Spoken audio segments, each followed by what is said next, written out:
Hi guys, it's Debbie, and today I would like to speak about Brightburn, a supervillain / horror film directed by David Yarovesky. I think the reason I hadn't heard much information about this film, I hadn't seen too much promotional material about it, was due to the name of the producer, James Gunn. Gunn was heavily criticised last year for a series of remarks he made on Twitter a few years back, and which led many institutions within the world of cinema to fire him or not promote his works. I'm not here today to speak about James Gunn. This was all just to point out the fact that I had no idea this film was being released. I had basically never heard of it before. I only saw a thumbnail for the trailer a few weeks back. It looked interesting and I decided to watch it. Brightburn is what some have described as a Superman gone bad story of this kid who arrives on Earth from somewhere out there, has incredible powers, but decides to not use them in favour of the world. As a matter of fact, the bullying he receives, along with his mysterious nature and the thoughts that he is not a real son to his parents, trouble him very deeply, to the point that he unleashes his powers in a negative manner. The premise to the plot is rather simple. There is not really that much that could have been added without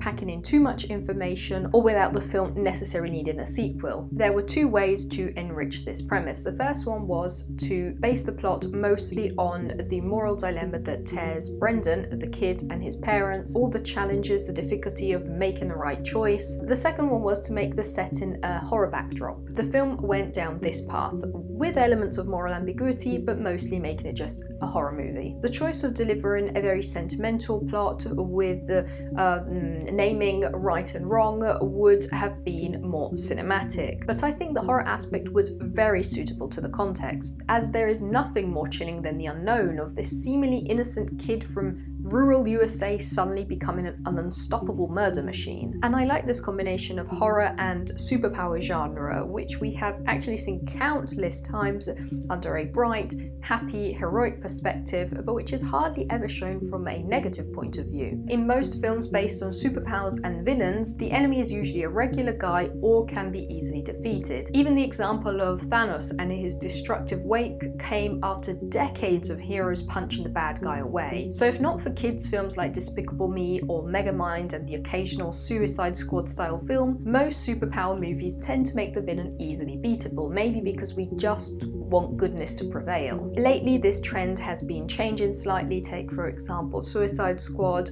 Thanos, the Dark Knight films, as we no longer want to believe in this idea of superheroes as godlike figures, ready to save the day at a click of the fingers, a concept which used to be incredibly popular. Because of how the world is changing around us, and because we are becoming progressively more aware of how evil behaviour can be hidden anywhere, we tend to look at humanity in a different way. This concept was highlighted in a film called Chronicle, in which a bunch of kids suddenly receive superpowers. At first it's all fun and games, they mostly use their powers to innocently prank other people, until one of them abuses of them in a very destructive manner. And here comes in the big question: if we had these powers, would we be able to keep them in control? These are grown kids going through all sorts of issues you have to tackle during adolescence, when your identity is forming, and imagine suddenly being handed powers beyond anybody's control. Some people would probably not know how to handle all of this. And what is even more scary about Brendan, this is something you can notice even from the first images of the kid, is that there is a lot going on in his mind before and while he is on his destructive rampages, and this enhances the panic effect. The tension throughout the movie is, as a matter of fact, generated through a variety of ways, and not simply by jump scares or exaggerately splatter scenes. There is again the psychological build up to the scene, and then a combination of different effects on the viewers. Some really painful moments dragged out for a very long time, making audiences feel very uncomfortable, to the classic intruding, bloody shots, mental teasing, so you don't really know what to expect from one scene to another. If you watch a film from the horror franchise Saw, you will know that nearly every single scary scene will be based on some form of gruesome torture with a small background psychological component. If you watch a supernatural horror film like The Conjuring, you will see that every single scene is based on jump scares, building up the tension to then have creatures popping out, creepy noises, whereas in Brightburn you don't really know what to expect. Also, again, because it's not a familiar genre, it doesn't even become the creepy kid genre, a very overused trope. The fact that the film didn't pack in too much information, as I was saying before, on the one hand was a good element, but on the other hand it slightly ruined the film, as it didn't really have enough material to fill up its running time, meaning that some of the more big meaningful moments were dragged out for an incredibly long time. The other element I think could have been altered was the Superman gone bad